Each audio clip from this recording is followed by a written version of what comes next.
Concrete in the house. How you doing tonight? I'm pretty good. Just getting my audio setting. Let me pause this. One second.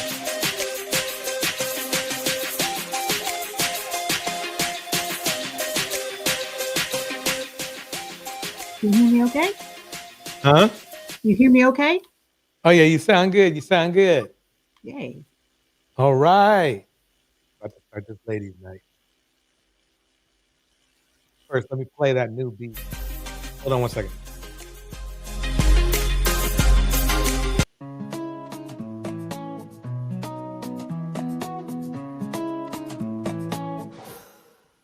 When we gather in the name of good, not for glory nor for gain, but to mend what's torn, to ease the strain.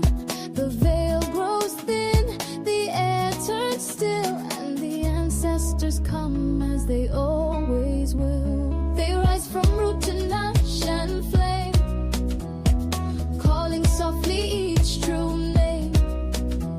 Their joy hums low in the hush between, a rhythm old, a flame unseen. We are the ones that dream the drum, the rising sun, the work begun with every step. The story grows, the river moves where the spirit goes. Ashe, ashe, we walk in light, led by love, upheld by right. Welcome home, the circles wide, the ancestors walk by our side.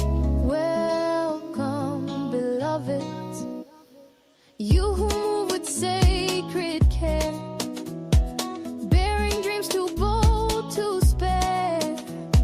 You whose hearts refuse to close, who plant love even where. All right, on the ones and twos for you. This is DJ Torch on the mic.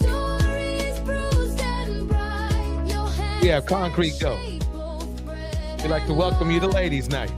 Bring your laughter deep and wide, the kind that shakes the grief aside.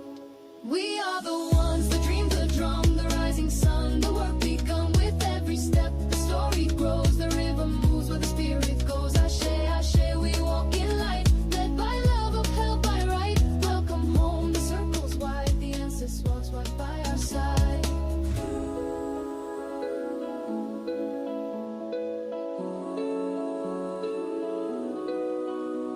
This gathering is not by chance, it is a call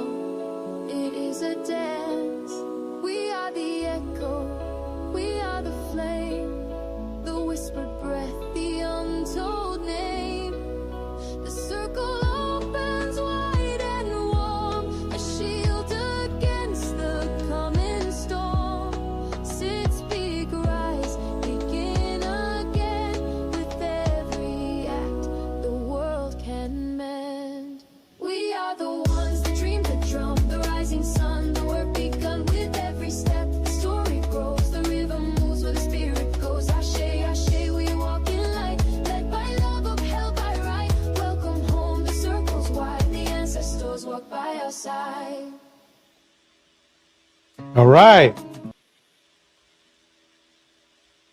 Yeah, that's the new one. That sounds good to me. I was looking for positive news to share. And it's like when you look for black women and you look for news, it doesn't come up as positive. So it's killing my soul yesterday. I know it's rough. It's so hard, all the terrible things. And at work, I work with a variety of people. And there are a lot of different kind of Africans where I work. And I've noticed this phrase that they said before that's mentioned in that song, because that song was started through conversation. The phrase is ashe. Ashe, when it's your Yoruba, and that's one of the West African tribes. And it Uh-huh. translates to the phrase of like, so be it. But when they were explaining it to me, it means something much deeper. Like ashe is like the force of life itself, like something you can't stop. The energy in your voice, your intention, your spirit, and like when you speak the truth, when you bless, when you declare something in the world. It's in African tradition. Ashe is the power that makes things happen. It's the spiritual permission that flows through us, and when we're aligned with something greater, our ancestors, our purpose, our creators, it's not just a word, it's a force, it's a charge, it's a calling. So when we say Ashe, we're not just agreeing, we're saying, this is sacred, this matters. Let it move, let it rise, let it live. So in the African American community, embracing Ashe is about reclaiming our divine authority. It's about remembering that our words are not empty. They are ancestral, spiritual, powerful, and in this time, when our voices are often silenced or questioned or commodified, saying Ashe is an act of resistance and remembrance. It's a reminder that we come from people who understood the sacredness of language, who didn't just speak, they spoke things into being. So whether you're blessing a new endeavor, affirming someone's truth, honoring the presence of those who came before, you say ashe. You say it with your chest, you say it with your soul, you say it for those who never got a chance to speak their dreams out loud, you say it for the future you're building. Ashe is the drumbeat behind the dream, and right now we need it more than ever. So, ashe, ashe. Ashe, ashe. I hope I said it right. I think I did. Yes, it's your Yoruba day. You said it right. All right. So let's see here. I do have a Jasmine um, Crockett video, but she going at somebody. But I can put it up until we get some more ideas and more people in the house. Ashe, ashe. Let it be. Okay, let me make sure she's what it's not one of those okay, here we go. Yeah. Okay. Just making sure it's at the good spot. I want to try to take the whole.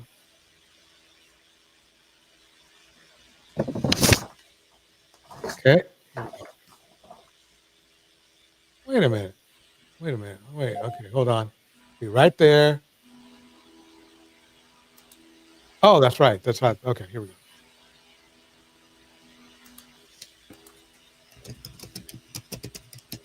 Okay. This is Jasmine Crockett versus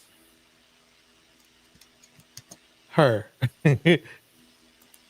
Jasmine Crockett's legendary call-out, the spark that set Marjorie Taylor Greene's entire house of cards on fire. Let's get into it.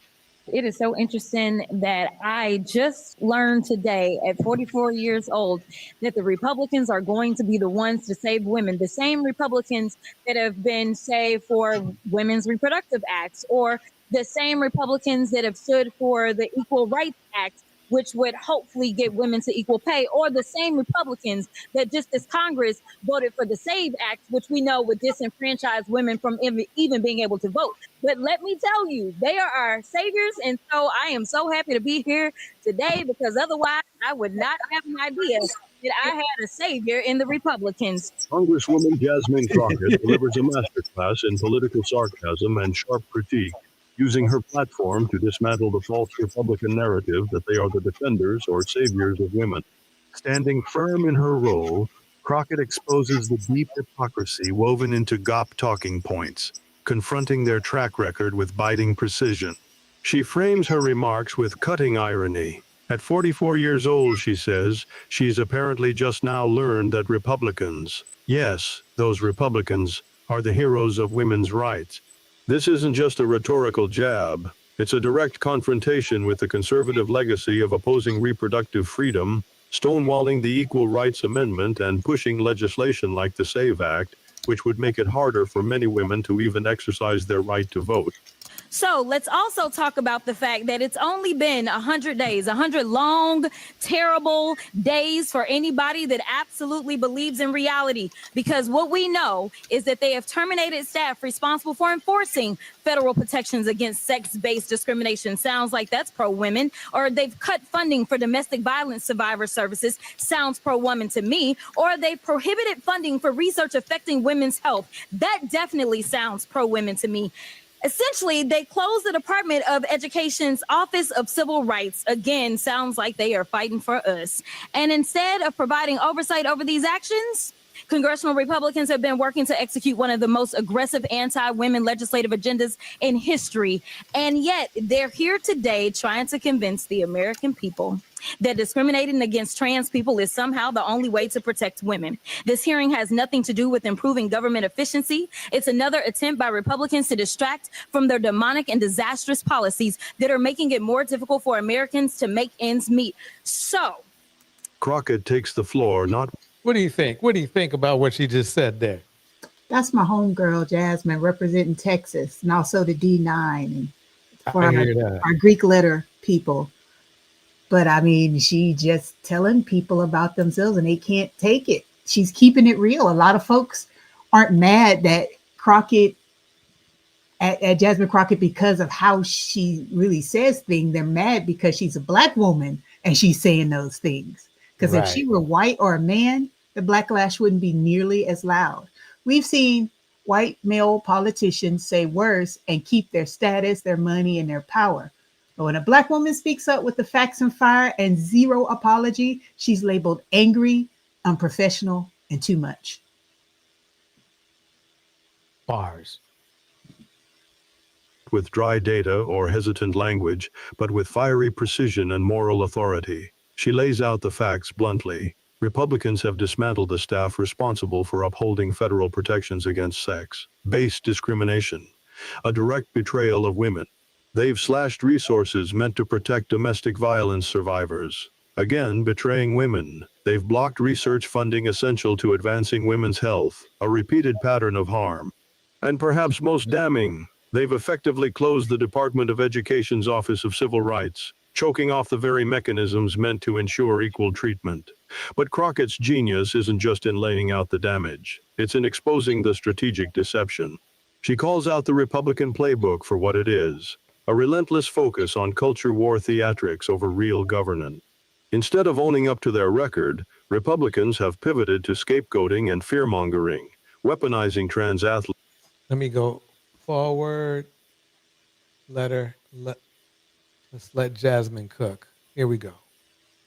Safeguard women's lives. You a question, and I want you to tell me whether or not it is Trump or trans people that are responsible. You understand? Got it. Okay, very good. The first one, gutted medical research. Trump. Kidnapping Americans and sending them to foreign countries, aka deporting them. Trump. Driving us into a recession. Trump. Increasing the cost of everything. Trump. Waging an idiotic tariff war. I like that. I like that. Increasing the cost of everything. Everything. Everything. Man, I mean, that's the thing. Is like, I I mean, what's the end game, you know? Trump, Harming farmers, Trump, ignoring the Constitution, Trump, proposing to take away Social Security, Trump, cutting health care, Trump, firing government workers who keep our country safe, Trump, encouraging an environment of hate and divisiveness.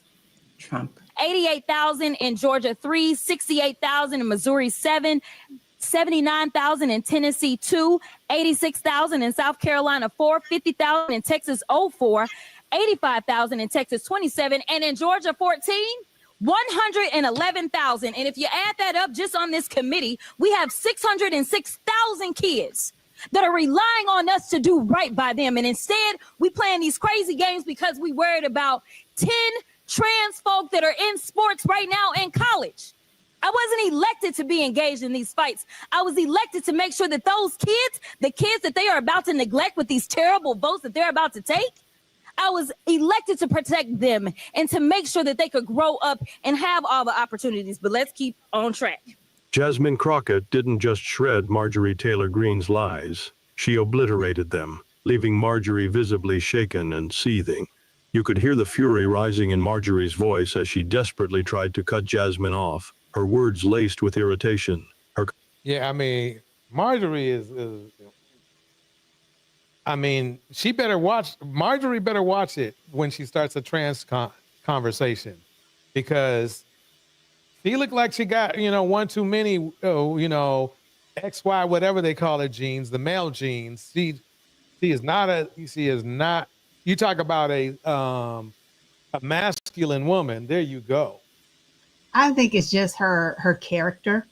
When you have such an ugly inside, it can't help but to come to the outside. So whatever youth and beauty she had, it corrupted years ago from such her hate, her ill intentions, her ugly words. All that has come out and caused her to prematurely age and turn into old raisin or boiled sack of wet ham. It's just, it can't stay inside her anymore. Right. Composure unraveling by the second. But the real explosion came when Jasmine called her out as her time expired. And that's when Marjorie completely lost control. She snapped into a full-blown tantrum, screaming, slamming the gavel, flailing in frustration, her rage boiling over in front of the entire room. It was an unhinged spectacle, a raw display of... I mean, but you know something? Some of these dudes in this red pill space, they probably think she's fine. But yeah, she's not. Political panic, and you have to see it to believe it. Every furious, chaotic, out-of-control moment. This wasn't just a meltdown. It was a total public implosion. The kind of political theater that leaves jaws on the floor and echoes far beyond the chamber wall. Let me go forward.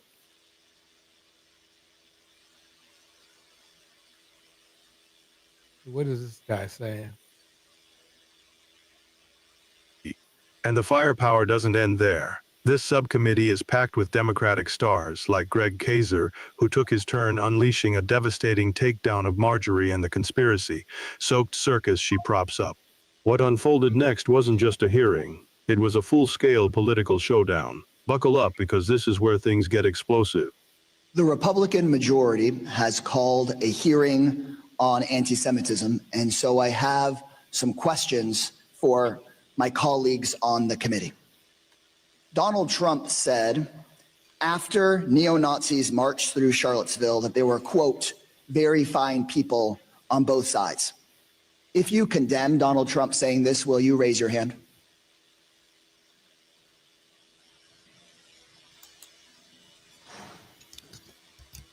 RFK, the head of Health and Human Services, spread an anti-Semitic conspiracy theory that COVID was engineered to target white and black people, but spare Jewish people. If you condemn the head of the U.S. Health and Human Services for spreading this anti-Semitic conspiracy theory, will you please raise your hand? Representative Greg Kaiser takes center stage at a congressional hearing on anti-Semitism and flips the script entirely, using the platform to expose what he frames as blatant Republican hypocrisy. He challenges the rule. Let me pause that. Let's get back to.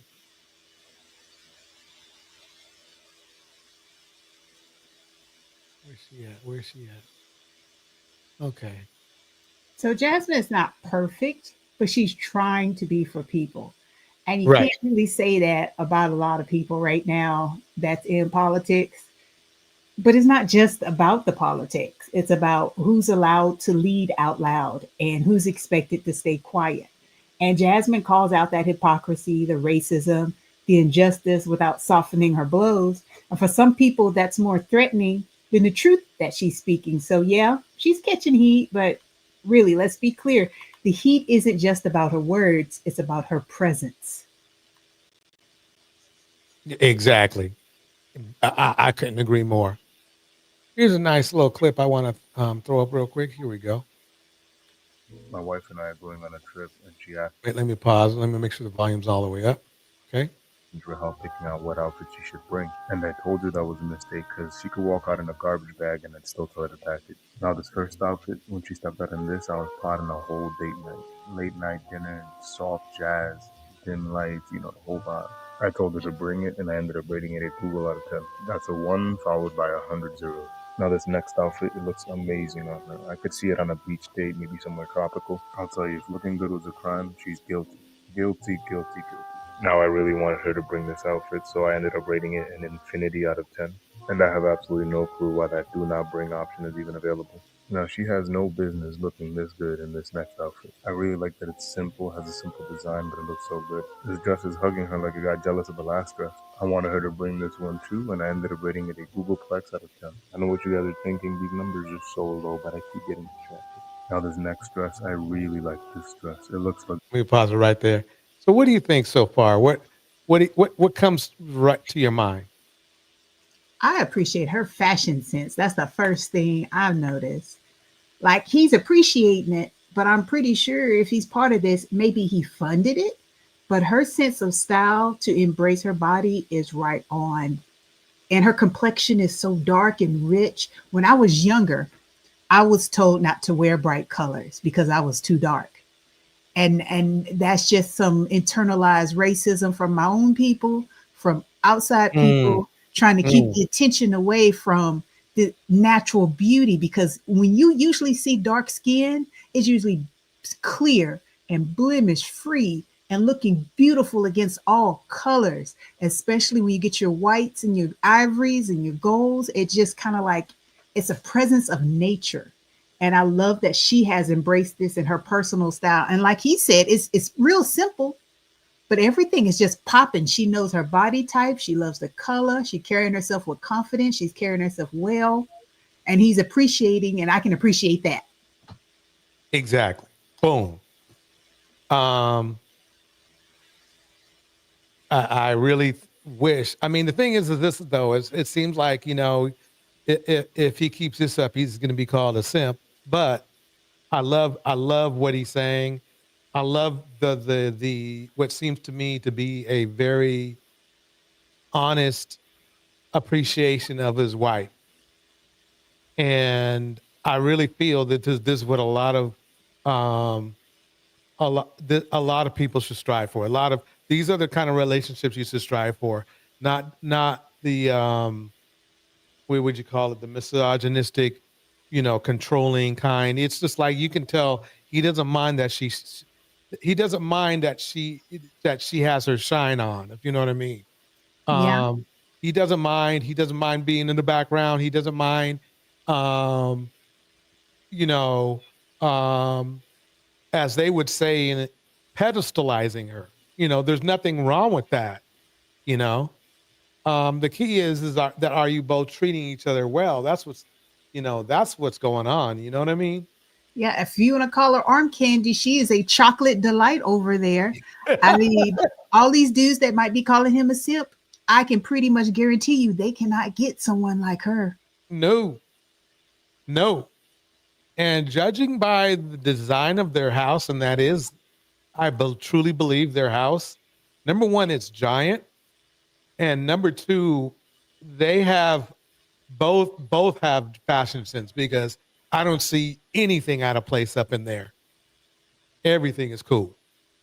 Yeah, they're not living in the hoarder house. It's very comfy, very spacious. I do Yep. like his sense of style too. I like that he's in color. Mm-hmm. Yep. He's got that. I'm not one for jeans with holes in them, but he did a very good job. He knows he can't embarrass himself. You know, he can't come out there with some wife beater and no pun intended, and looking shabby. That shirt really does the job on his end. I mean, I believe it or not, I would wear that. I would if in I would wear that shirt. That's it's jamming. That's all I can say. Yeah, I'm the same way about the holes in the jeans though, but I feel like that's part of my age. But the melanin is popping for him and her.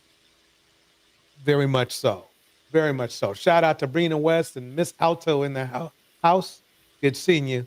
Good seeing everybody up in the chat. If you can hear us okay, put a 1 in the chat so we know it's cool. Here we go. Luxurious. I love the color and she looks confident wearing it. Another thing I like about this dress is because it's practically one color, she can go off with the accessories. Only problem is I don't know where she should wear this. What do y'all think? Where's this look going? Ultimately, I ended up rating this an infinity to the power of infinity out of 10. Now, is that illogical? Maybe. Is it wrong? No, I don't think so. This next dress is fire. I love the details on it, those stitched in flowers that actually pop off the fabric. It has texture, it looks like art. It's definitely a unique piece. This might be my favorite dress so far, and I told her if she doesn't pack I it, wonder if he designs them or she designs them. I'm gonna have to investigate this channel because I've never seen them before. Yeah, this is a Christiana. Yeah. I've seen another one where like they were washing each other's hair and stuff. But I mean that's what I'm talking about.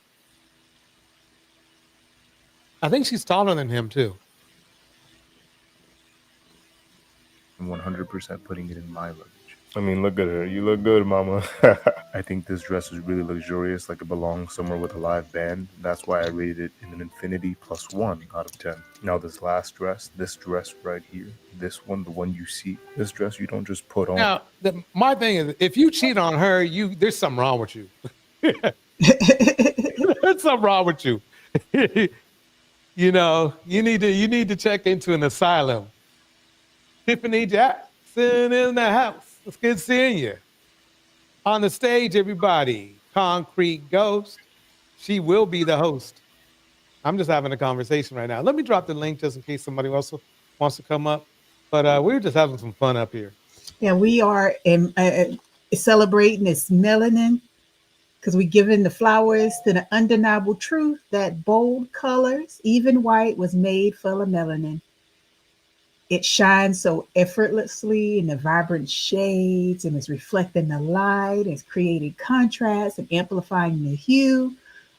But for me, I mean, I'm not gonna cry about it, but it does touch me someplace deep because it's like it's about reclaiming our visibility. I told the story earlier about when I was young and people said I shouldn't wear colors, but I want to be seen and I look good when I'm seen. We're celebrating the visibility, the power, the presence, the beauty of this dark skin. So from cultural pride to unapologetic style, colors aren't just a choice, it is a statement. We embrace this glow.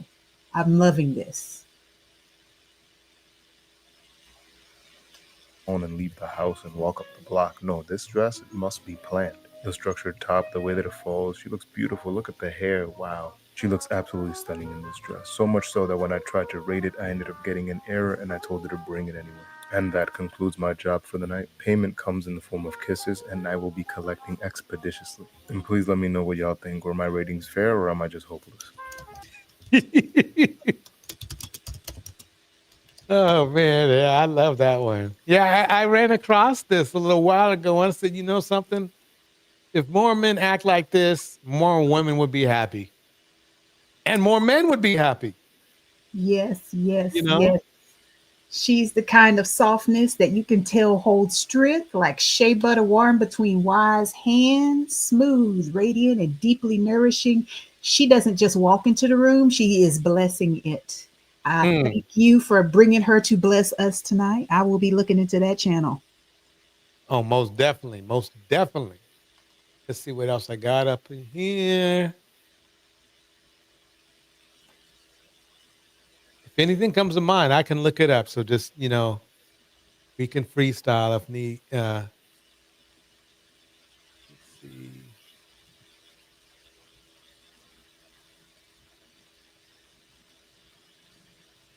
Um,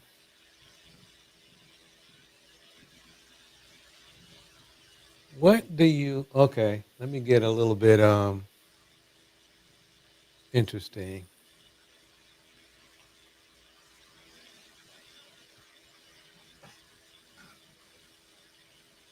Let's give her a try. Let's see what happens. Here we go. Taraza Ali. They'll say, I don't like shoes. They don't have no shoes. Let me go I've back. been caught that. It's like people that don't have shoes. They'll say, I don't like shoes. They don't have no shoes. Oh, I don't like jewelry. Because they don't have any jewelry. So all of that, I don't need no man, I don't want no man, it's because we don't have no man. Okay. And it's hard for us not to have a man because we try everything that we can think of. We wear anything that we can think of. We'll do anything that we can think of to get a man. So those of us who don't have a man, we just have either exhausted all of our ideas or we have just decided I'm not doing that just to get no man or whatever. Okay. But we all want a man. We all want a man, and most of us all want at least one baby.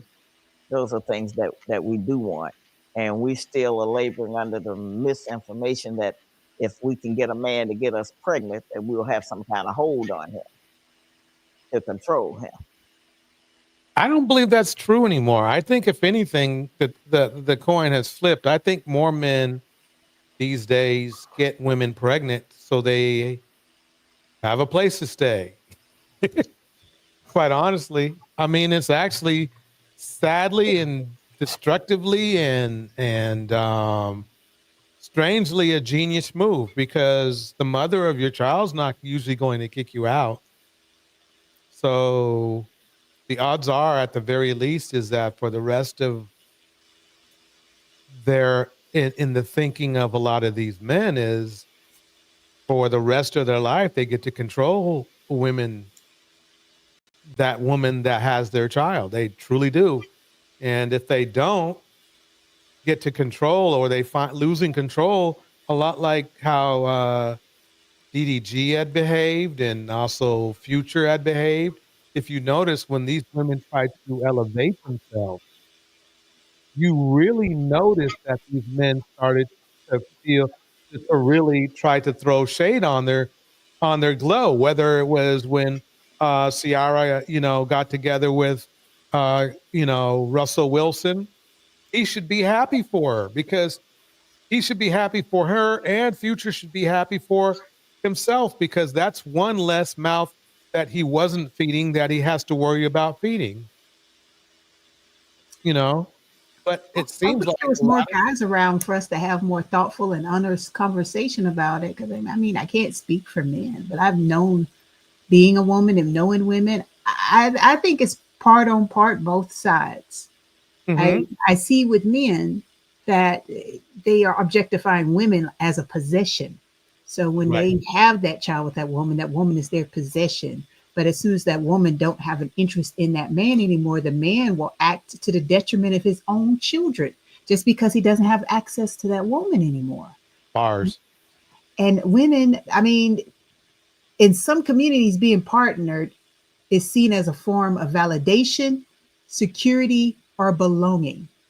Without that, they may feel exposed financially, emotionally, or socially. But a lot of women fear being invisible or unprotected.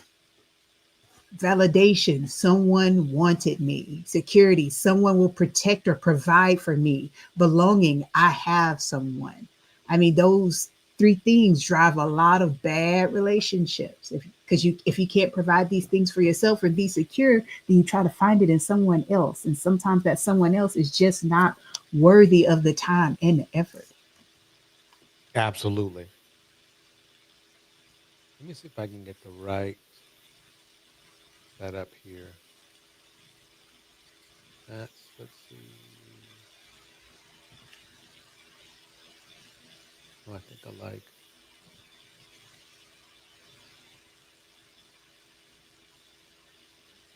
Okay, let me go with this one. Okay, here we go. And that idea has never worked, but we still keep trying it. That's what I don't understand. Like people will observe what goes on in our culture, right? But a lot of women still have this idea like they're gonna trap a man with a kid. Yeah, yeah, we do. And it's really, as I said, that's one of the reasons men had to. But I don't see what he just said there. I don't see that being accurate at all, because women with kids attract men all the time. Yes, because sometimes having those kids provide that little extra hormone that give a little extra bumps, different places that men like to look. Right. I mean, that's the thing. So, I mean, I'd have to call him. Let me see what he said exactly, because it sounded like a myth to me. Let me see. Yeah, yeah, we do. And it's really, it has never worked, but we still keep trying it. That's what I don't understand. Like people will observe what goes on in our culture, right? But a lot of women still have this idea like they're gonna trap a man with a kid. Yeah, yeah, we do. And it's really, Yeah, attract a man with a kid. I see. I'm not sure whether he's talking about attracting a man with a kid, which is quite common, or attracting a man and she has a kid. But either way, to me, it doesn't seem like it really is what his statement, and no matter how you dress it up, makes any sense. as I said, that's one of the reasons men have to be taught fatherhood too, because the At system. least she brought it up. At least she brought that up, because usually what I see is that it's a one-sided thing. She she at least admitted that men have to be taught fatherhood, but before then, I believe men, we need to be taught how to be men, which is a problem. You know what I mean? You Mm. know, Indiana mom stepped in.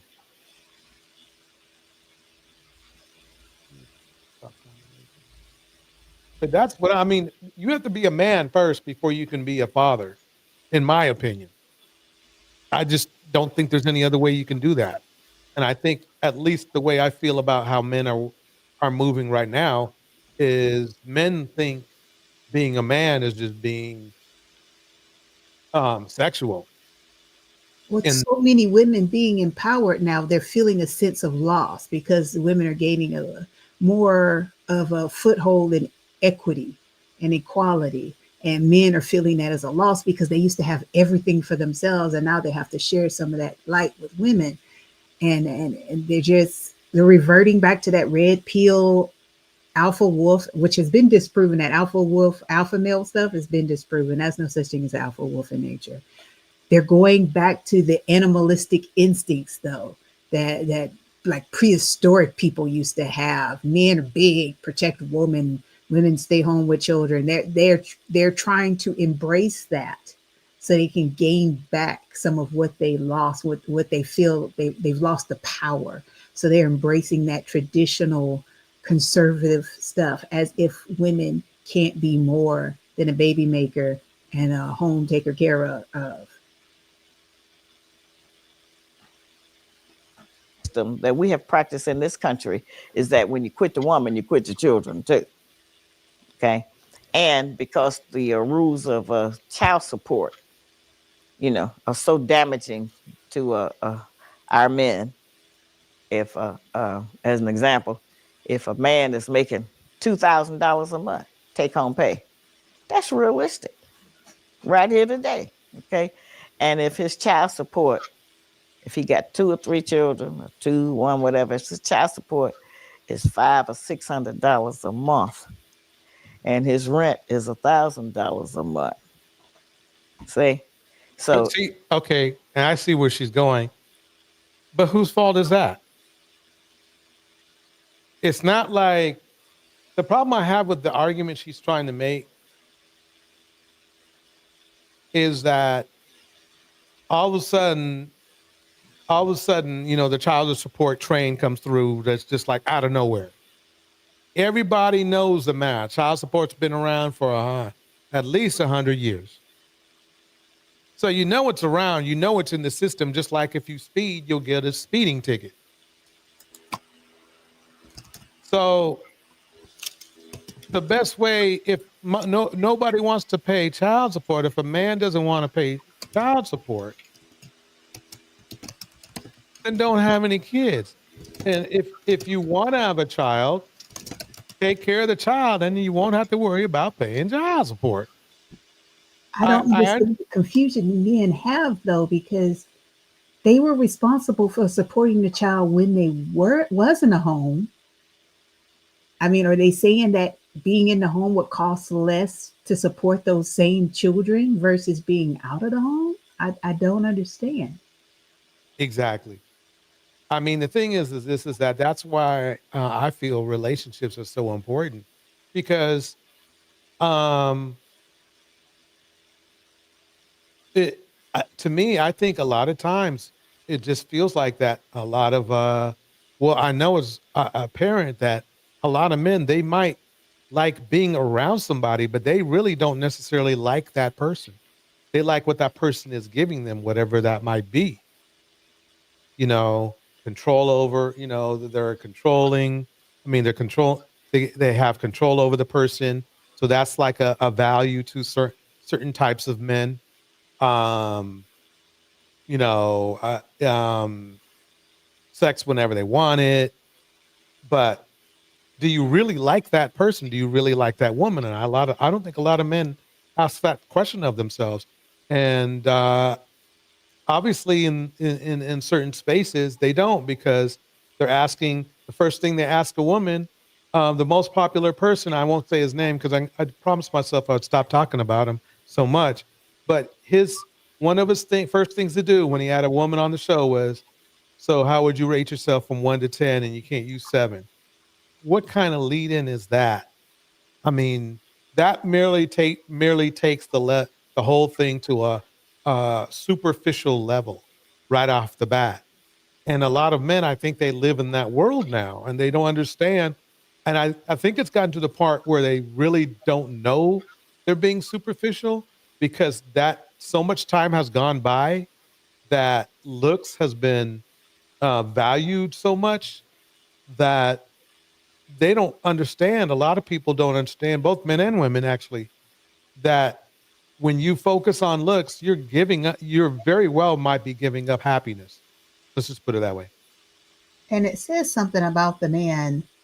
I mean, it doesn't matter how you rate him. Even if you say she's a 7, that says something about the man, because most of them would still want to be with her and she still could say no. It's like, man, a 7 just told you no. There's something really wrong with you. If she is a solid 7 and she still says no to you, there's something wrong. But back to the child support, I kind of think that well, you said it's about a loss of control.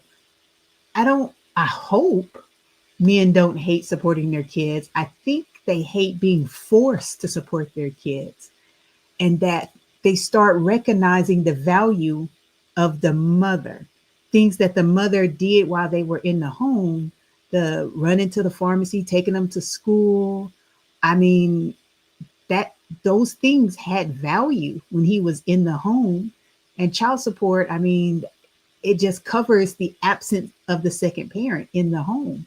She'll need help. She'll need some more gas money. If she has to do it all by herself, she has custody of the kids, there's going to be some child support because you're not there to provide the value. So now it has to be replaced by monetary payments so that they can carry on with the activities and the daily functions of life.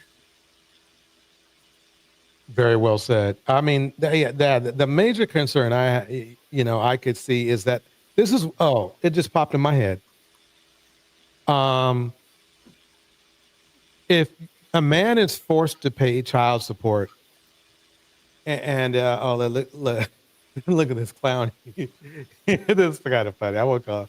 Steve Billings Asylum. Okay, don't be a whatever. And we dare you, or are you?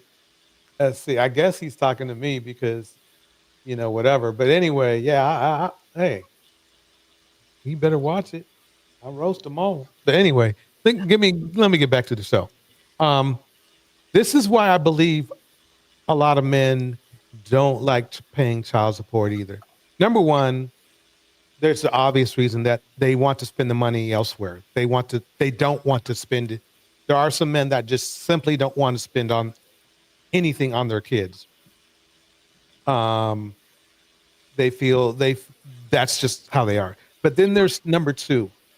If you are forced to do something, you lose power over that person. Because to them, it's degrading to them that they have to give somebody they feel that doesn't deserve their time or money, time and money. If you see what I'm saying. And so it's a double slam to their ego. And it has driven many men, unfortunately, to do some very sad things. Let's put it that way. I also don't understand. Well, I guess I do. I do understand. It's crazy how these dudes they say they work hard. They don't may not have six figures, but they work hard every day.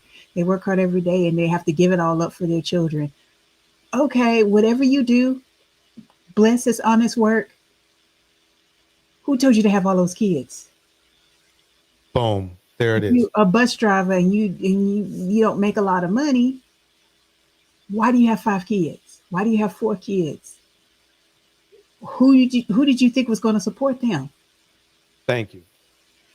They don't want the women to get rid of their legacy, their seed, but they don't want to provide when they're not in the house. I guess I do understand. If you help raise kids when you lived in the home, why would you abandon your duty just because you left the relationship? Child support isn't punishment, it's parenting, and real parents provide whether they're in the house or not. And it's a deal too. It's an actual bargain, believe it or not.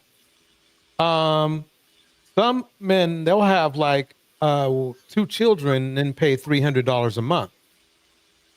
You can't, I mean, that barely pays for a babysitter for a couple days. Let alone what they eat. Kids, Yeah. put it down. So I don't think they think about it in that context. It's like, it's very normal to hire a babysitter for like 8 hours and that be $100 like it's nothing. But you have a full-blown person who watches over your children, fellas, and that's 24 hours, 24 hours a day. That could be $300 a day. And they're mad about paying that much a month. I almost And that's don't even with no want to food. bring up the dudes who try to get with the babysitter. You're paying them to take care of your kids. You're not paying them to be available for your approaches. Right. But some of these dudes, Yeah. It's a non-sustainable system if we want our men to be involved in their children's lives, because our men use a lot of excuses not to pay, even a little bit. Some of our men buy clothes and stuff and they think that's child support. I appreciate her bringing that up. I still think she's kind of on the BMW thing, but at least it seems at this moment in time a little bit more realistic. Some of our men just completely disappear. Some of them won't work at all because they know if they work, they're going to have to pay that money for child support.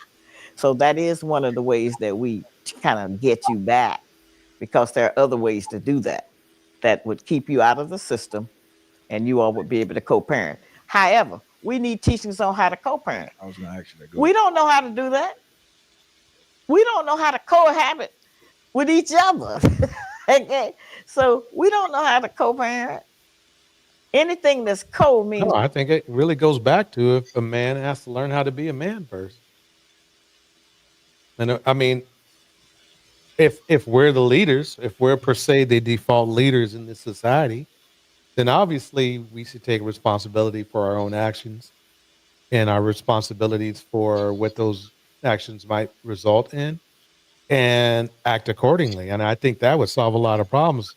Don't get me wrong. I mean, there's obviously going to be, you know, a woman who is not acting, the way she should, but for the most part, most women want to be married. Most, like she said, I agree with her. Most women want to be married and most women want to have children, but most women want to live in a house and not a shack also. And that is where the pivot of power is. It's like, look, if a black woman can buy her own house, then yeah, you're gonna have to bring a little bit more than just a light bill. I'm for sure these men are just attached to control more than care. Because I mean, there's so many men who just show up for the kid only when they can still have emotional access to the mom. But when she moves on and set boundaries or say no, suddenly the dude is too busy or too broke to be a parent. I mean, that's not fatherhood. That's just manipulation dressed up in dad's clothing. Boom. unity. We don't know how to practice none of that. Okay. So we need to have teachers or somebody that come up with some kind of program or brochure or something about how to co-parent without the enemy in the middle of it. Would you be able to provide any advice to? Now that I'm a little concerned about. I guess she's calling what society the enemy. So I don't know.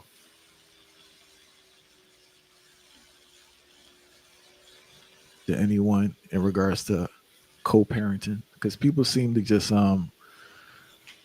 that anger they have for the other person blinds them in regards to what's important for the child. Yeah, we'll punish you with the baby. And as I said, I've said this years ago, and it created a new dialogue about it, that if we mad with you, we won't even let you see the baby. If you don't give us money, we won't even let you see your own child. That's not punishing you because you going on about your business. It's punishing the child.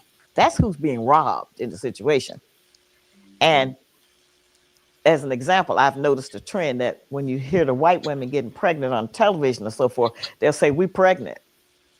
I've even heard their men say, "We're pregnant." Okay. We say, "Where's my son? Where's my daughter?" Okay. And I know we real tough, but we can't have no baby by ourselves. They're just not gonna. It has never flown in that way.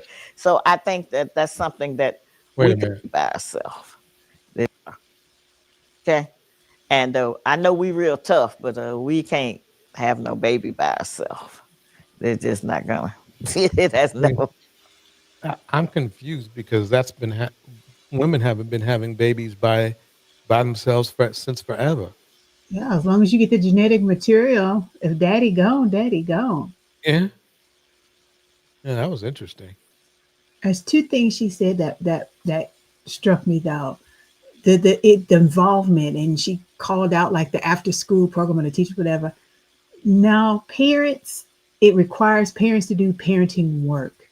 Being involved requires emotional work. And many dads, and I say dad instead of father, they avoid that. Real parenting means you're scheduling to be there, you're showing up, you're sacrificing, you're regulating your emotions, you're having hard conversations. If a man only sees his child through the lens of his relationship with the mother, he's skipping the most important part, which is bonding with the child as their own person. And some of these dudes, they just weaponize fatherhood to stay in the mom's life. We've seen that with these celebrities that's in the news now. They say, I want to see my kid. But what they really mean is, I want to check in on you. I want to stir the pot. I want to access your time, space, and attention. And if they're not picking up the phone for the parent teacher conferences and medical forums, but they are texting the mom late at night, and that's not co parenting. That's ego. That's ego. Right. Just like uh, Tiffany Jackson said earlier, that's not love, that's ego. Boom. Let me switch it up a little bit. Here we go.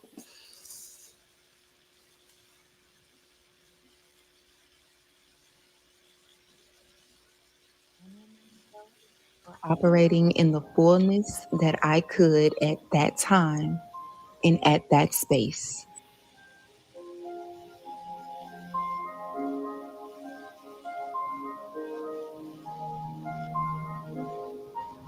I am proud of myself for the bravery to grow.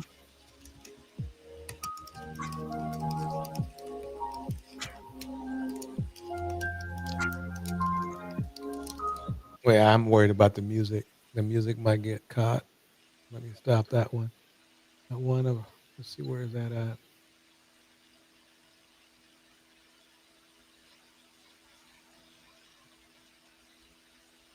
Let me spin this one right here.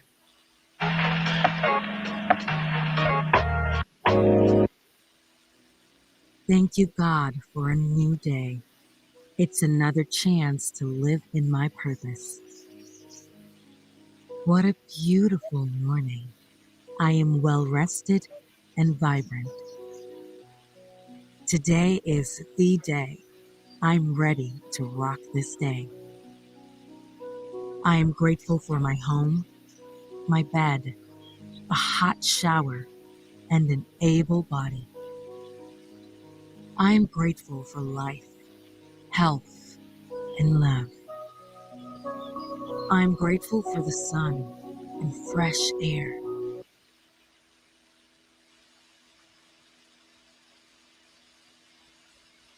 I was feeling that, except for the shower. I would place that with a bubble bath. Because we are powerful creators and our words shape our world. And affirmations aren't just feel good quotes, they are our intentions. We speak them into reality. We're not waiting to be celebrated. We speak life into ourselves daily and we watch it bloom. And we say our affirmations because not because we're broken, but because we're sacred and because the world needs our light and because our soul deserves to hear us say it with our own voice. I am enough. I am powerful. I am becoming. I am into that.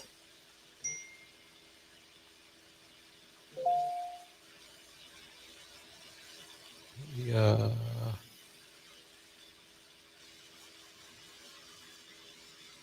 Yes. Let's see. Should we bring up well, let me see if I can find um I do want to know in the chat who still takes bubble bath because people telling me I'm crazy. I take bubble baths. Everybody seems to do showers. And when I was looking for new houses, I saw houses that didn't even have tubs. They were big showers, and that's great.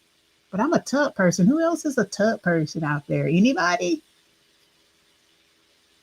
if you're a tub person, put a 1 in the chat. If you're a shower person, put a 2 in the chat. Because I got my Bath and Body Works body wash, but I also have my classic Avon bubble bath that foams up exquisitely. Last time I was in Vegas, I know. Last time I was in Vegas, I was staying at Caesar's Palace and they had the jets on the tub, and I cleaned the heck out of that tub because I'm not just sitting in any tub. I brought my own bleach with me. I cleaned the heck out that tub and I fixed the bubble bath and I cut on those jets and I put that bubble bath in and the bubbles just went nuts because I wasn't used to a tub with jets. Bubbles went all over the bathroom. I enjoyed myself, but then I got out. There was still bubbles everywhere, all over the bathroom.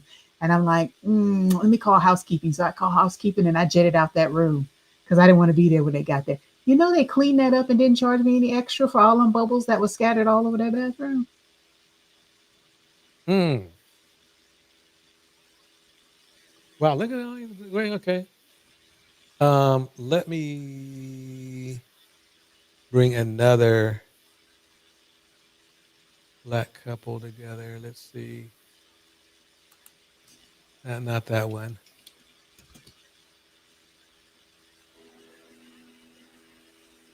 Yeah, this looks cool. Here we go. Looking for a fast charging, ultra responsive stylus for your eye. Okay, no, I'm not. I'm not looking for that. Let's go into passive commercial. Here we go. They got to pay the bills. That's true. Amazon. Welcome to Summer Scoop Daily. Today we're dishing on some exciting celebrity news that's sure to make your day brighter. You might have seen it on social media or in the headlines, but let's dive deeper into what's got everyone talking about Jalen Hurts' stunning Super Bowl win and his beautiful wife, Brianna "Bri" Burrows. So, who is Bri Burrows? Well, he's not just any ordinary spouse. She's a smart cookie with an impressive background. According to her LinkedIn profile, which, funnily enough, was recently deleted, Bri graduated from the University of Alabama in 2017 with a degree in Spanish and political science. Talk about a well-rounded individual. After that, she went on to earn an MBA from the Manderson Graduate School of Business in Alabama before landing a job as a senior client experience consultant at IBM. That's right, folks. Bri was rocking the Television debut. Please welcome Alanis Morissette. It turns out, her first taste of love came while they were both students at the University of Alabama, and it's been a whirlwind romance ever since. We all know that Jalen Hurts is no stranger to the spotlight, but it seems like Bri was always meant to be his partner in crime. The two made their relationship public in 2023 and have been inseparable since then. In fact, they even made their red carpet debut at the Time 100 Next Gala back in October, because who doesn't love a good power couple? Well, ladies and gentlemen, is he going to be the next simp? Is everybody going to start calling Jalen Hurts, Super Bowl champion a simp? Just like they did Russell Wilson, a Super Bowl champion. Russell Wilson a simp. I guess He's gonna hate. It's like it seems like simps are winning. I Quite don't know if honestly. these guys really understand that when they get a capable, knowledgeable, skillful woman, she can help them grow whatever they bring into the household. So if you are financially well off, a smart woman will help you grow your money and bring some of her own. Mm-hmm. If you are good morals and she's bringing that into the home, then you will raise your family with good, solid morals, and you don't have to worry about your children. They're not going to be on any of these TV talk shows or reality shows because they're grounded and well-rounded and strong in their beliefs and their faith. I mean, any woman that is a positive reflection upon you is just going to amplify and magnify all the good things you bring into your home. Well said. Well said. And I want to contrast that. Let's go into a contrast with this guy. Looking for a fast charging, ultra responsive. Yes, I am. I'm looking for a fast charging. Okay. Time Pulse, where we dive into the hottest celebrity gossip and controversy. Today, we're tackling a story that's been making waves in the hip hop world. Kevin Gates' cheating rumors have allegedly gone too far. Sent between Kevin Gates and an unknown woman. Name for herself online. But what's even more shocking is that these texts are said to have been sent during a time when Kevin Gates was already on probation. Can you imagine the pressure he must have been under?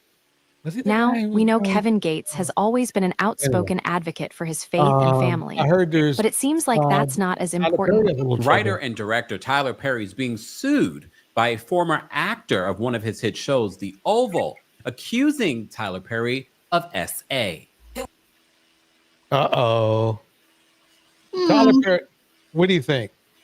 I don't know. I heard so many things over the years. I'm not sure I'm up on the latest stuff. Yeah, let's see. He's not even in this. Wait, he's not even in the frame. Hello? Hello. Hi. Hey. Hello, Michael. How you guys doing? Good. How are you? I'm doing fine. Thank you for asking. Good. What are I'm your here. thoughts about? What are your thoughts about Tyler Perry? Tyler Perry, I love his movies. Oh, okay, I, that's good. I love Tyler Perry movies. The best. Which one's your favorite? Ooh, that's a good one. There's so many. There really is a lot to choose from. To be fair. Okay, Yeah, how you about could this? just hit Medea and put something else after it, and everybody would believe you. How about you just name one? How about naming one? Oh boy. Um, You're I not a just Tyler I don't Perry know. fan, are you? Sisters. Okay. But it's I like okay. Sisters. Okay. So I what? feel, What? How do you guys? How do you guys feel about Tyler Perry? I feel like Tyler Perry's film can feel like a safe spot for non-black people to get introduced into black cultures, especially because they Mm-hmm. often are sprinkled with faith and family conflict and forgiveness, and they don't really scream woke. They're not really Mm. political. They're relatable and they have redemption. And a lot of people find that comforting, but it's feeding a lot of stereotypes. Mm-hmm. And that to me is fatiguing. I get tired of movies where the woman is just constantly struggling and she's getting beat and her family turns her back on her. That's not my life. I Mm. want something I can relate to. I want something a little more Speech. There you positive. go. I Ooh. really don't need a hero coming in to rescue me. Where's the story about the smart woman who made good choices and is successful in life and things are good happening in her life? I don't need everything to be drama. Ooh. Go, sister. Okay, sister. Okay, you need to be careful of some of those the room monitors might just escort you out. Wait, what did I say? Unless you know someone or are comfortable with someone, the moniker of sister should not Oh, be used. my bad. I'm sorry. I didn't mean to offend. I appreciate the apology. All you have to Tiffany's down do there. is She be thinks you. Tyler is anti-black and does I'm not like black women. That is a very common sentiment I have heard, especially because of his portrayal of Medea. She is loud and stereotypical and rude and coarse, and it's like this is a man who dresses up as a woman, and this is how he presents her. That's not kosher. True. Let me play this clip right here. Hold on one second. Actor and filmmaker Tyler Perry sued for $260 million over sexual harassment allegations. The complaint filed in Los Angeles accuses Perry of creating a, quote, coercive, sexually exploitative dynamic with actor Derek Dixon. Dixon was in two of Tyler Perry's shows, The Oval and Ruthless. In a statement to NBC News, Perry's team says this appears to be nothing more than setting up a scam, calling the allegations fabricated claims.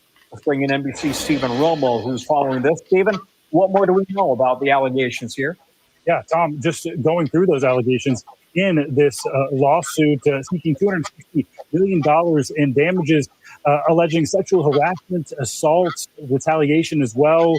The direct details include inappropriate touching. As you mentioned, Dixon starred in The Oval with Tyler Perry, and we got this statement from inside the complaint. Tyler Perry has been using his power and influence to molest, abuse, and sexually assault impressionable and vulnerable employees and actors who look to him for guidance and mentorship while pursuing their dreams. So you can read from that. Implies there are more people who are alleging this than just Dixon. We have a bit of a timeline. Well, there was a couple, but a couple years ago, I thought some guy came up. What was he? I think he was an actor, and what? I don't know, but yeah, Tyler likes men, so let's make that clear. I No, think no. it's all over the spectrum. Yeah. But Indiana Mom says that she relates better to John Hughes movies, and I can feel that, especially when it comes to relating to young people and teenagers. John Hughes was making movies that related to teens, even though they seem kind of cheesy sometimes, maybe a little bit over sexualized or shallow.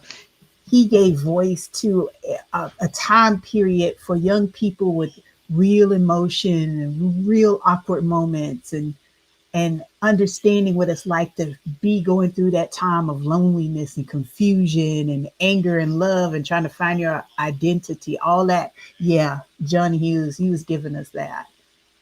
I mean, Tyler Perry-ish kind of shit. Like, Okay, wait. You can't be saying that word on here because, hey, I like the realness or whatever, but I'm just being real. I'm being real. YouTube, man, synonyms. The algorithm will pick it up. Just a minute. I just have you on pause for a minute. The algorithm will pick it up, and the algorithm don't care how you mean it or what you mean it. It just picks up the N word, and then it does what it's gonna do. And All right, my bad. You see what I'm saying? It's gonna do what it's gonna do. It's gonna rip and dip and whatever. So yeah. The My bad. robots be listening. Do you in your okay? So yeah, my bad about that. In your guys' opinion, do you guys think Tyler Perry is controlled by the Jews in any way or no? Not a bit. You don't think he's controlled by the Jews? No. That's crazy. No, he's not. Really? No. Wow. No. Why not? Why don't you think he's controlled by the Jews? Because he's not making that kind of money. He's making money. He has access to his own money. Right. He might be friends with people of the Jewish persuasion that have money, but Tyler is not dependent on Jewish money. He's part of Hollywood. Oh, I mean, right? Sorry, I hate to break this to you, but who owns Hollywood? The Jews. Actually, that's not true because yes, it is true. Yes, it is true.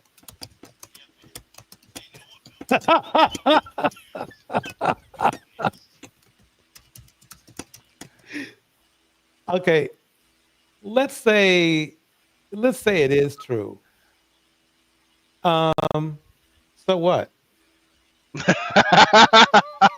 and get my point.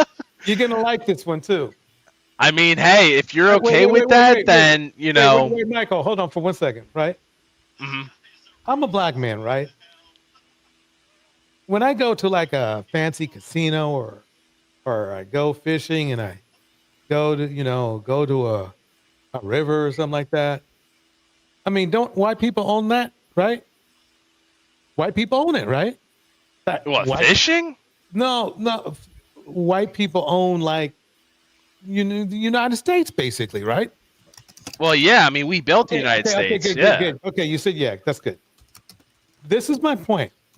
We built America. Yeah. I don't walk around saying, "Oh wow, this is some white person's place." Oh wow. You probably should. The white people own, this casino. I don't think like that. You want to know why? Because number one, it doesn't make any sense. It's what it is what it is. And number two, I'd be torturing myself. You know what I do? I enjoy the festivities. I suggest you consider doing the same. That's a very positive. That's a very positive outlook to it. That's very positive of you. You know what? If you got $100 billion, you can own some shit too. Well, I would like to be, since this is celebrating Ladies' Night, I would like to have the last word before we shut this conversation down.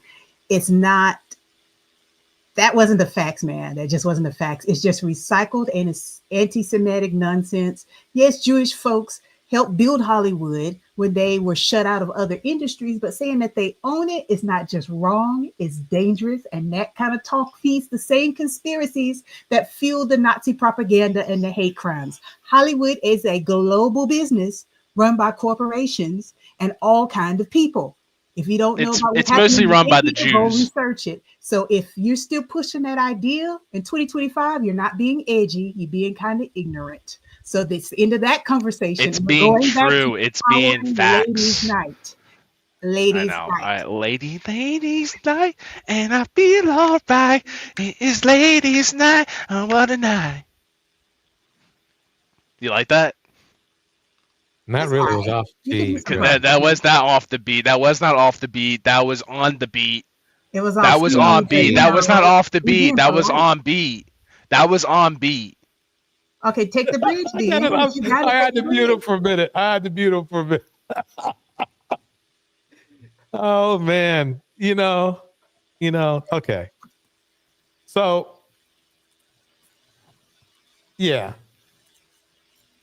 it seems like see, my thing is this. Yeah, that's a good question. It is ladies' night, and we did invite men to come up, but not like this. In celebration of ladies' night. Right.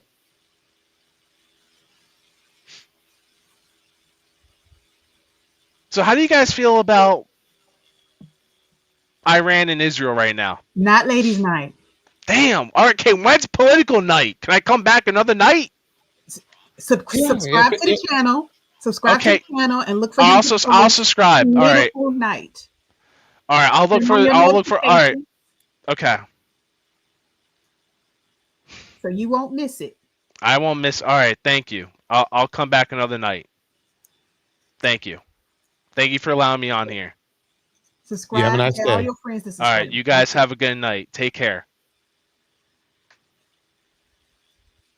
That is so weird, but hey. But it reminds me, like, anytime. Well, I've heard it being said before. Black people will never be alone. There will always be white people in our business. Yeah, you know what's weird though, but the way he also in some ways reminds me of how a lot of black men think. They instead of focusing on what we need to do, right? We'll focus on, like you see how he's complaining about the Jewish people, right? Well, what does that have to do with your own life, about you being successful yourself? Are you blaming like other cultures of people because you're not where you want to be? Is that where this all comes from? That's the Always weird thing to talking. me. It's like, I mean, and I'm glad I made the argument to him. It's like when I go out someplace, I'm not mad or complaining about, some person of another race owning it. You see what I'm saying? Owning the event, the venue, the location, the roads that I'm driving on, maybe even who built the car I'm driving. I'm not thinking about, wow, I know a German white guy built this car because it was built in Germany. I'm not driving around in my car thinking that kind of trash. So it was just kind of weird. It was a kind of a weird awakening thing to me that people think that way. We know they think that way. But it's like, I mean, if he was a Caucasian dude, he's in a demographic that's doing pretty damn good in the around the world. Now he might not be doing too good, but everybody else is doing fine.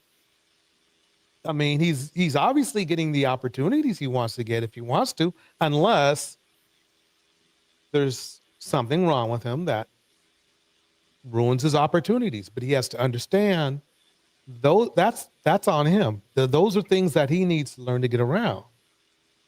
I don't know. Sometimes they think if they don't have everything, they have nothing. Bars and a half. That's that whole colonizer mindset. I can't share. It's mine. I need everything. Right. I'd like to welcome Veronica Smith in the house. Tiffany, Miss RV's in the house. Indiana Mom. Yeah, it's just kind of weird. I guess that's the weirdest thing I've ever seen. Yeah, I mean, I usually get trolls, but not like that. So, yeah. But while you cue the next film, thought crossed my mind earlier today because I started on a new poem. And I was reading poetry online by other people. And sometimes we get non-African American diaspora people writing poetry about the appreciation of Black women, and I can dig it. I can dig it. But it seems like every time they write about Black women, they're calling her food. I can understand in some cases because the goodness and the harvest from the earth is natural. I mean, it reflects in our skin, but every single comparison is food. So I started in on a new poem. Haven't finished it yet. Probably get made into a song later. But I want to share the first verse that I got with you. They will tell you beauty is a narrow thing, but we are the wide earth's answer. We come in every color the soil remembers, blue black like midnight stone, chestnut warm and softly shone, amber glow with golden seams, skin like roasted coffee beans, burnt sienna with copper thread, cool mahogany deep and red, milk tea smooth with olive fire, bronze that holds the sun desire. We are the hush of rain on cocoa leaves, the blaze of clay when summer breathes.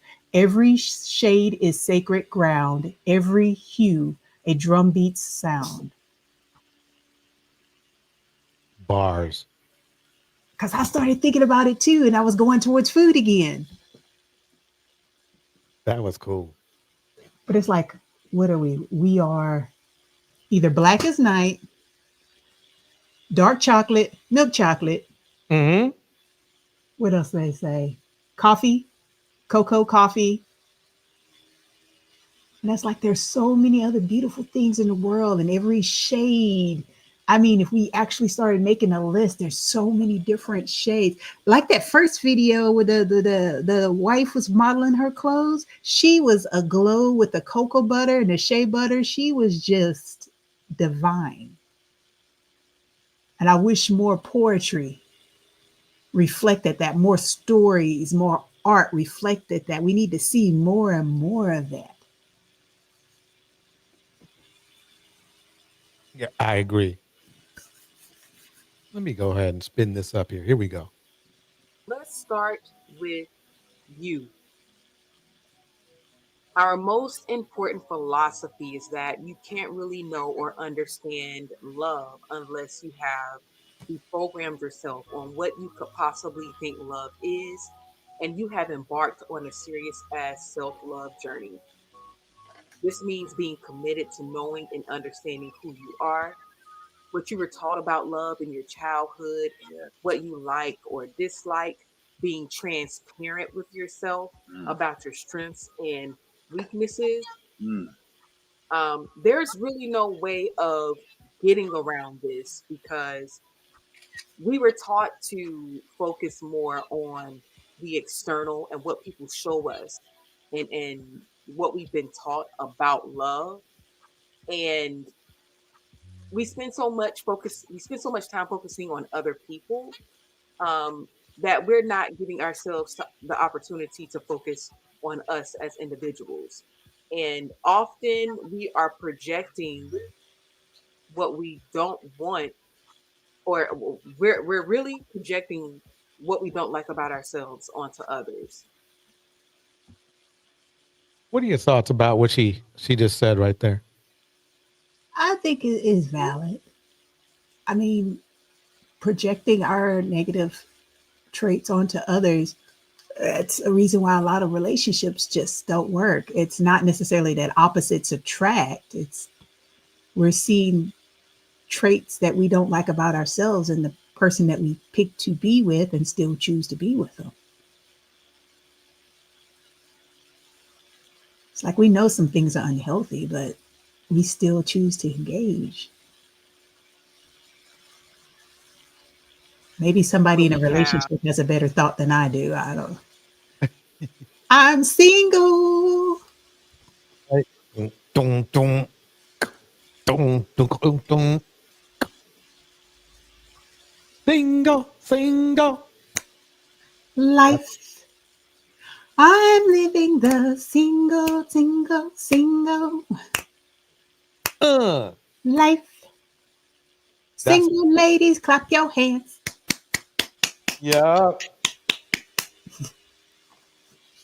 That was a jam back in the day. That's still it's still a jam to me. It's still the jam. I'm adding it to my workout playlist right now because it's not enough. Doing that right now. Let me see what. Let's go over Kaya real quick. I want to go over this Kaya. Oh yeah, I saw her. You know,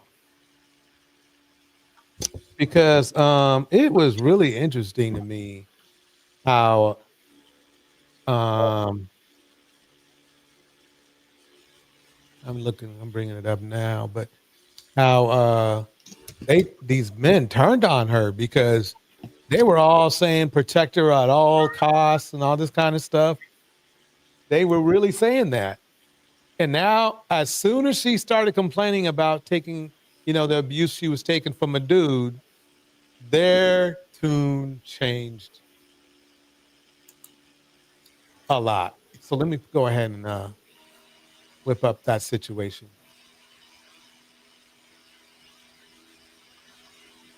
Let me go back. Oh, wait. Here we go. Wait, let me go play the other one first. I gotta play the other one first. Razor Rays here with you again. And I've been watching this Cooking with Kaya girl over the past couple of weeks now. And she's been getting a whole lot of attention from both males and females on social media. Many males, of course, such as myself. I like her. I dig her TikTok. I think she has over 1.1 million followers on TikTok. I know they were trying to get her account banned. Some of the haters, of course, not the men, not as men, of course, other females. All right. Well, actually, it's not true anymore. Now the men are trying to get her canceled. And let me play that piece. Eating that whole role she was playing for him. She never complained. She wasn't emotional. I Right. mean, she had her little breakdown, and they were like, "Oh, nah, she female." Boom! You just nailed it right there. That's basically what happened. So let me play the this part. Just get slandered so much, and I really don't be doing nothing. When it comes to my name, it's just always something. Like, it's so rare that I see positive stuff about me. Cooking with Kaya has not been doing well recently, as she has been under fire for a lot of things going on, all stemming from her private relationship getting exposed and just causing a bunch of trouble for her. Ending some relationships, like having Kai Snap be upset as he saw he was blocked on her Twitch account, to bigger things like arguing back and forth on the internet with her ex. But I'm getting a little ahead of myself, so let's start from the very beginning with who even is Cooking with Kaya, in case any of you are unaware. So yeah, this is the weirdest thing I've ever seen. I was kind of like, I'm numb either way on her. I mean, she's funny to me, but it's weird how men. It just shows you that when men don't get what they want, they will turn on you in a minute. In some cases. Cooking with Kaya, cooking with Kaya, cooking with Kaya. Wake up and make your man some breakfast before I do. Cooking with Kaya was a sensation when she first wake up and make some breakfast for you, man. Before I do. She had my permission to. She could make me breakfast too, but she got to start seasoning her food. It's one way from Susan's potato salad at the potluck. I mean, her food did not look like it was banging at all.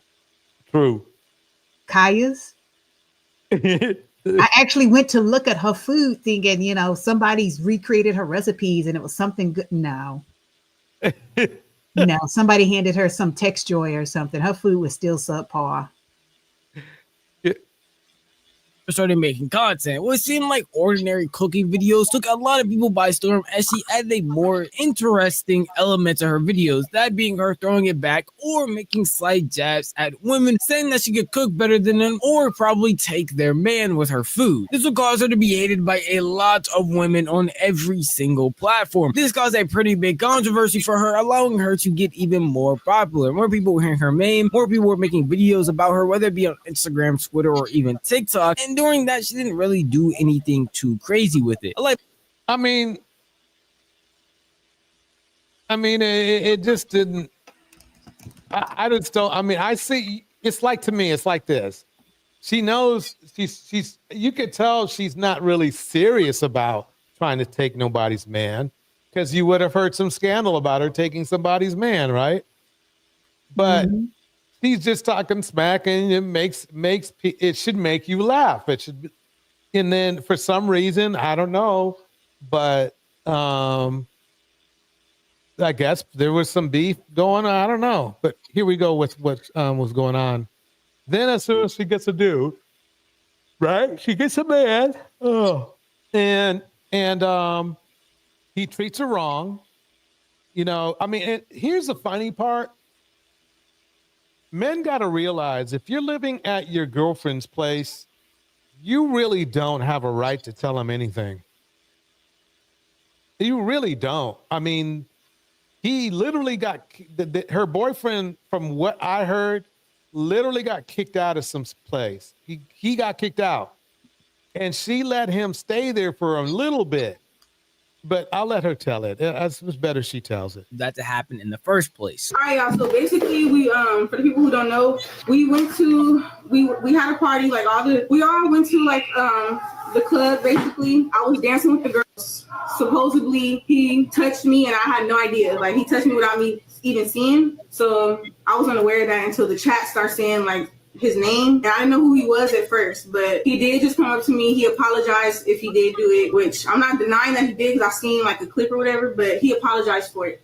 No, y'all, do not start saying assault. Don't start saying that, y'all. Don't say that. But he did apologize. He wanted to apologize on stream. He wanted to apologize to my chat for that, because, yeah, like I said, he said he was drunk. I didn't know that he was like I said, I was with girls. I was with a group of girls. I was streaming the whole time. I was with a group of girls. So supposedly when he did that, he said he was like drunk or whatever. But like I said, he apologized. That's the end of it. That short response would not be enough for him. And honestly, I don't think it would be enough for anybody to justify what she did. They would end up breaking up, which makes the most amount of sense. Remember now, he's a homosexual. He's staying at her place. So he really does. I mean, and again, you notice the ownership he feels like he has over her. That's that ownership that a lot of us, these men, have. She doesn't know him that well. I mean, she said she'd like known him for a month. Now, I hope she learned her lesson. I mean, who would still want to be with somebody after they did something like this? A lot of people on the internet say he should have known. I mean, she's going to streamer university. This is what streamers normally do. Personally, I don't care how much streamers normally do anything. That's not something that is expected, especially since this was a field trip that she didn't know they were going to go on and wasn't aware of before even going to streamer university. What makes it? I mean, the bottom line is this: if she wants to dance with somebody, she can dance with somebody. I didn't want just some boundaries that to level of respect that a nigga wants. You feel me? These are just adding to. I mean, and the thing is I'm sorry, but how can you expect respect when you're not in a respectful situation? You're living. He was literally living off of her. It wasn't like he was bringing anything to the table himself. Well, I got to call out the hypocrisy of these dudes, though, because they was totally into her. They were totally into her. But what is she? If you look at her, she's cute, but she got the fake lashes. She got the fake hair. She got the fake nails. Oh, they don't care about it because it was on her, because she was entertaining them. And she was critiquing other women. Oh, they can't cook. I can cook. There should be cooking for you. They were fans as long as she was giving them that. But when a woman is bold and doesn't center that male validation, that male attention, those same dudes are call that woman fake. But if she's bold and makes them laugh and entertains them, suddenly all that is forgiven. She can have hair, nails, lashes, whatever, BBLs, whatever. They're fine with it. But I mean, it's a preference and it's not about authenticity. It's about control and feeding that whole vision, that whole sense of control and entertainment that centers male. That's what it's about. Because if she was cooking with Kaya with natural hair and no makeup and wearing fully dressed, oh, they wouldn't have been about her. There's plenty of women online cooking that actually cook good looking food and nobody's watching them like cooking with Kaya. Boom. That's true. That's true. Absolutely. Anything without her. I'm not gonna speak on his situation because I did have. I'm not gonna sit here and cap. Of course, I have feelings for him, but I feel like he really did the most about this situation. And the way he's trying to slander my name, like I'm a whore. First of all, if I was one, that would be embarrassing for you. Like, why would you stay with a whore? Why would you cry for a whore when she says she wants you to go get established and that she doesn't want to be in a relationship? Why would you literally cry? Okay, like y'all, I've never seen a man cry like that. And I'm not men. She's not, let me make something clear. She is not trying to roast him, but she is. But she is. And thank God she is. Because the thing is that, again, she's not like saying, oh, he stayed with me and he didn't even have his own money. Or she's not saying that. She's being bluntly honest. It's like, he's here crying at my place, acting like he owns me. That's what she's saying. At least she's admitting her mistake. That's poor decision making on her part. At least she's admitting that her role in it. Right. I could cry, but it just got to the point where it's like, dang, like every time I tell you anything like that, like you should take, like that should be a good thing. I just want you to be established. That's all I want. It seemed like the negativity would not stop from cooking with Kaya though, as even after she left Streamer University, she was still having complications. As I said, that entire situation was during Streamer University, and people took that in the worst way possible, slandering her a lot, sending her a lot of hate. It seemed like no matter where you were, cooking with Kaya was brought up. They would call her a cheater and all types of other things. And then to add on after the fact was that streamer Kai Cenat would go live and try to check on her after everything was going on and found out that he was blocked by her and unable to view her stream at all.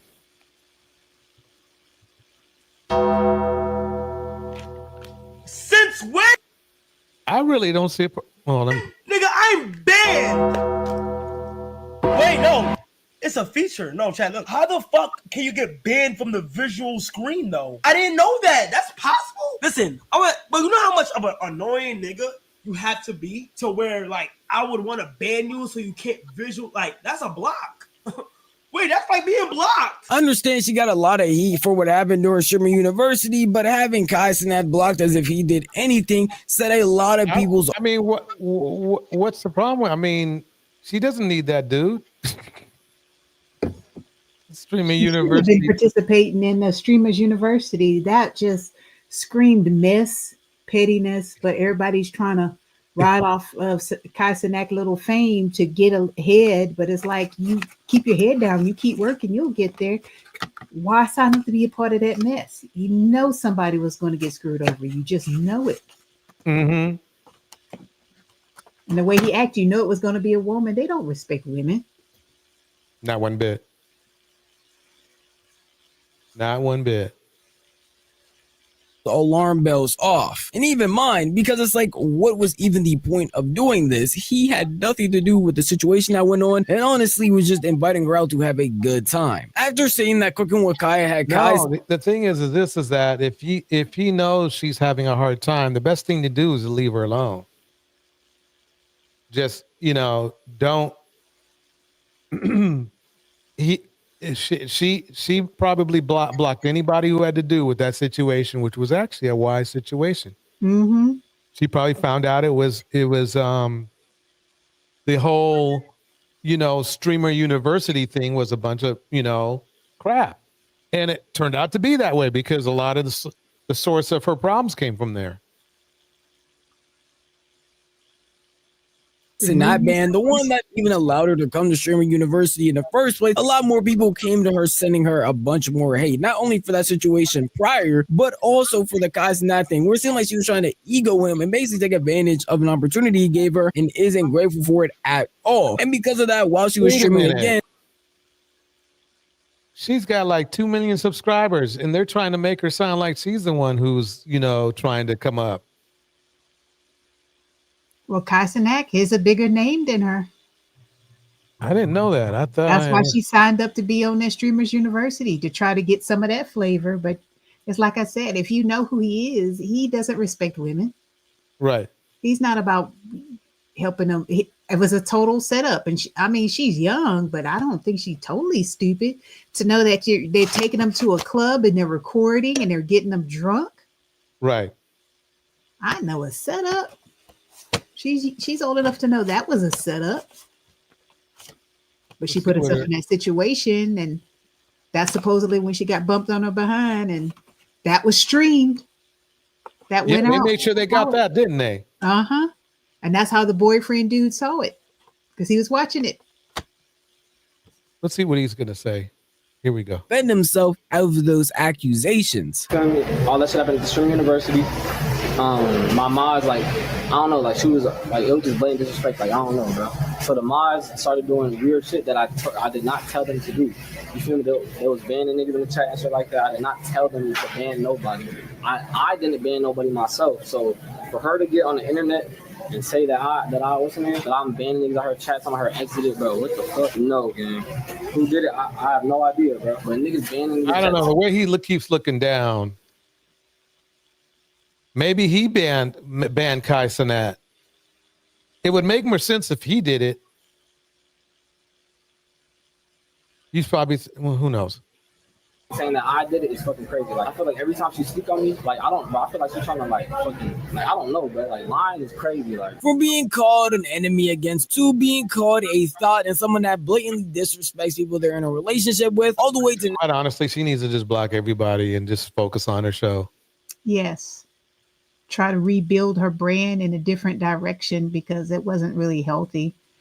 I think it'd be great if she actually got with some of these other cooks and chefs that actually knows what they're doing, and actually teach her how to cook, because she had basic skills. It's just the food wasn't hitting. It was just, average. It's not special. It's what you learn in home ec class or something.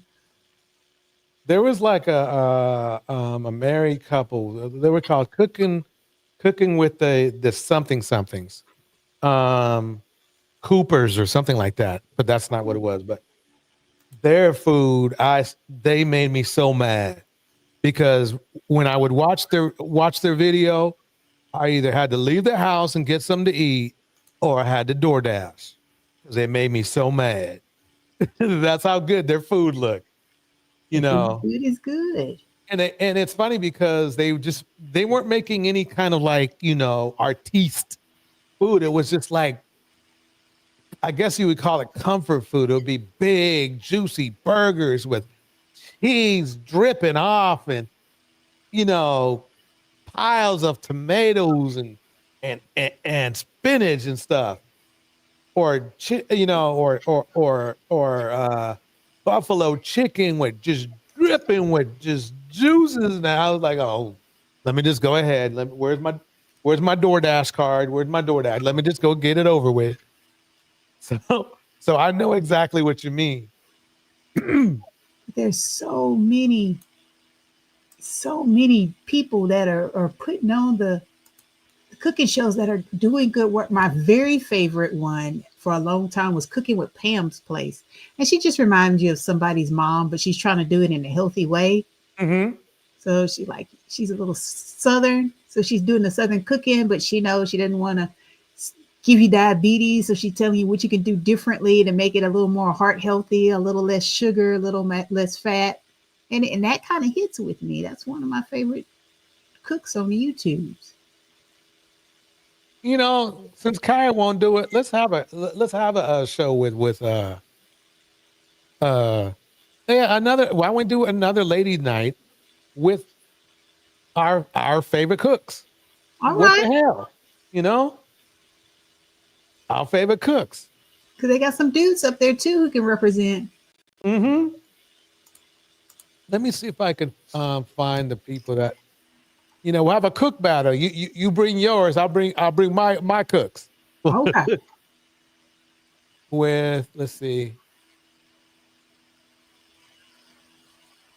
I want to say it's the Coopers. Is it the Coopers? No, I have to look into it. But they sure got they had my okay, wait. It wasn't Mr. Cooper because he looks kind of. But here, let me kick this up. Brown stew chicken the other day. Let me show you how I did it. Season chicken with salt, pepper, garlic, and onion powder, allspice, smoked paprika, and browning. Toss in minced ginger and garlic and mix this together. Now add in chopped bell peppers and onions along with diced scotch bonnet and chopped scallions. Give it some massage and let it marinate for at least an hour and up to 24 hours. Heat oil in a Dutch oven and sear your chicken for a few minutes per side, searing in batches if needed. Remove the chicken and set to the side, then pour in the peppers from the marinade. Saute the peppers for a few minutes until tender, then add the chicken back in. Pour in the chicken broth, then add a little ketchup. Bring this to a simmer, cover, and let cook for about 30 minutes until the sauce is thickened and the chicken is cooked through. I serve this over rice and peas and cabbage. Full recipe on cookingwithmrcooper.com. It may not be beef, son, but it's definitely what's for dinner. Hey, Dad, what's That looks good. There is something extra appealing about a man who can cook. Because people say, oh, that's woman's work. My favorite cook that I watch on YouTube is AB. He is smoking and grilling with AB, but that man cooks. He makes some mean collard greens. I seen him do chicken and shrimp fried rice. He can do a steak, but his mac and cheese is on. Let's check. Let's see what it is. Grilling with Okay, AB. folks, listen, I was getting ready to say this is like a favorite, like those who love to have stuffed bell peppers, you got to love this one right here. Today, we're going to do a seafood stuffed bell pepper. You guys let me know what you think down in the comment section below after I get this done. You know what I mean? Because today I'm going to be using crab. You know what I mean? So we got crab meat, and then check this out. We're going to do a little shrimp. So I usually cut them. Okay, that's it. I'm hungry now. Yeah. That did. But yeah, back to Kyra real quick. What she should do is just get with these kind of cooks where they're just thinking about cooking. You see what I'm saying? Mm-hmm. And actually go there to learn. That would be, and she doesn't have to go cooking with Kaya or none of that crack. She can just sit there and act like she's learning, and what she will be, because a lot of these men are real damn cooks. So yeah, and women. So I think we should do that. We should do that. And because her food was so terrible. She made me ashamed for Black women because her food was not hitting. It was not hitting. But nobody was looking at the food. That was the problem. Dudes wasn't looking at the food. No, that's right. But did you see how like the man sauces on the guy who I just played before? How you could tell the sauce soaked all the way through the meat. I saw seasonings. Yeah. Boom. I saw herbs and spices. So wow, this man has got $3.3 million, 3,335,000 subscribers. He is about the serious. I mean, you can look at it and tell his food not the healthiest, but it's good because look at the size of that man. That food tastes good. Yeah.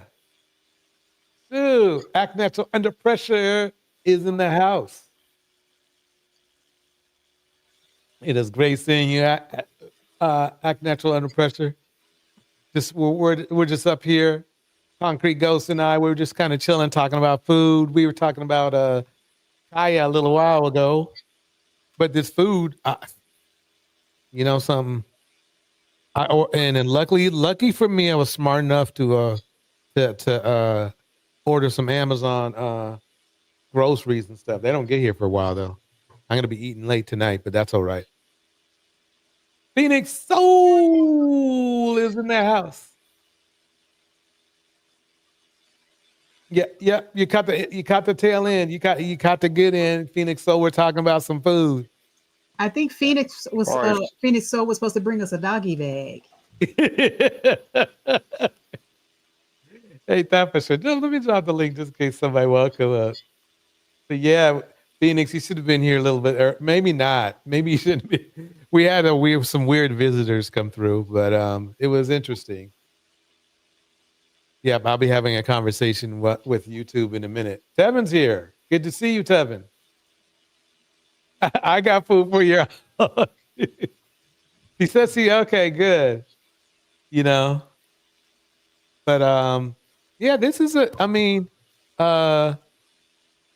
I'm thinking this turned out to be a really good ladies' night, you know. We had some weird things happen. So we're gonna I'll probably have another one. Do me a favor, check your schedule, see what you got going on. I'll talk to my producer. And I talked to my producer, see, but yeah, I think we should do, we got to do another one. I'm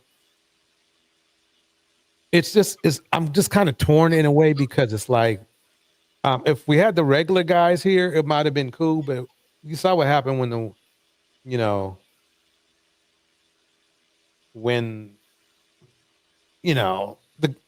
somebody else came in here. I could tell. I could kind of tell he was kind of like a troll. I think we handled the situation well enough. You give a fool enough rope, they hang themselves. And he just looked like just a racist troll. Yeah, that was weird. I guess he wanted us to join in on his hatred for Jewish people, and I'm not having it. Like, dude, I am a professional, educated woman. I am not going to set myself up for failure. I am not going to be just repeating you to get your approval. This is our space. We don't need it. Yep. That is so true. Coming into our space. Talking that smack. So I'm gonna have to give a shout out to Team Replay for whenever they hit this video. We was thinking about y'all. Yeah, I'm gonna have to throw some clips up on Twitter too. I mean, not Twitter, but some other spots. Get things going. Anyway, you think we should play your jam on the outro? What do you think? Yes. Let's hear it one more time because I have already moved on to the next thing. I never forget about my treasures, but that was just ashe. That was just bringing life to me. So shout out to all my African brothers and sisters out there who might be listening to the Yoruba people. Thank you for sharing your culture and your words with us. And we send blessings your way. Ashe. Ashe. Here we go, y'all.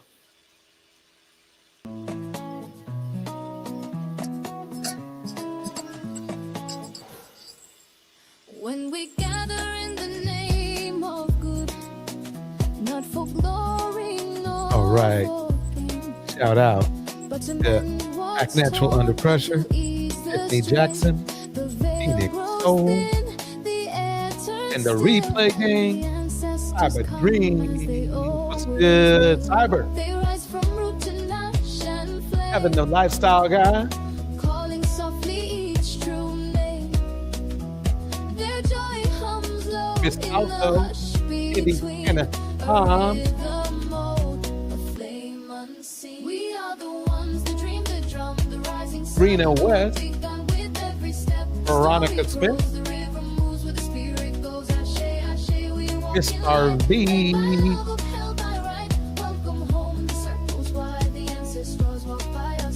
PMM. Welcome, beloved.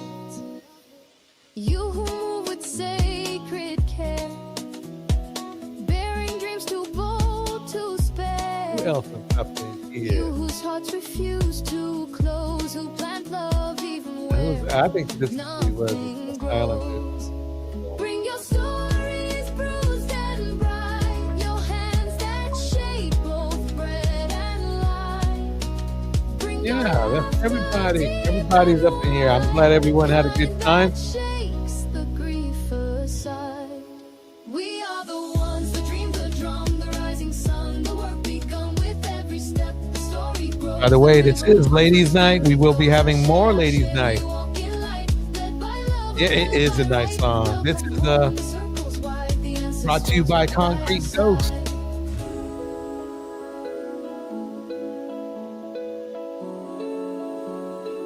Everybody wants to know who's singing it.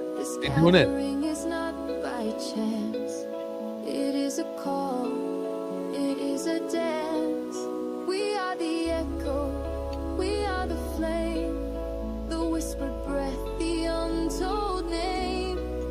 The circle opens wide and warm. A shield against the coming storm. Sits big rise. Begin again.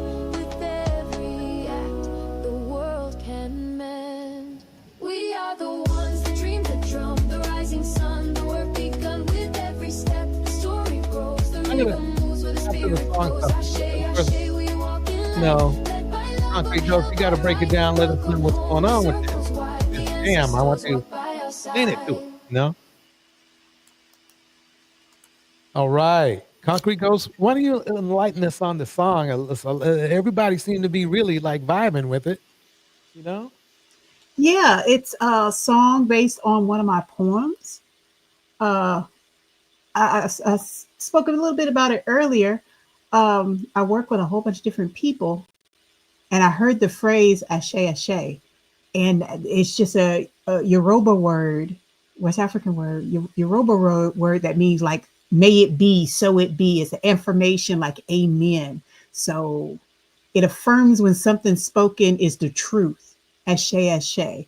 And it just reminded me in these little common moments how connected we are to each other and to our ancestors. You think, oh, you know, African Americans are so removed, they're not from Africa, they're their whole other culture, but there's pieces of our culture that just speaks to us, that just, no matter how far away we might be from that ancestor who actually walked in the motherland, we're still connected. And it just went from a poem to a song.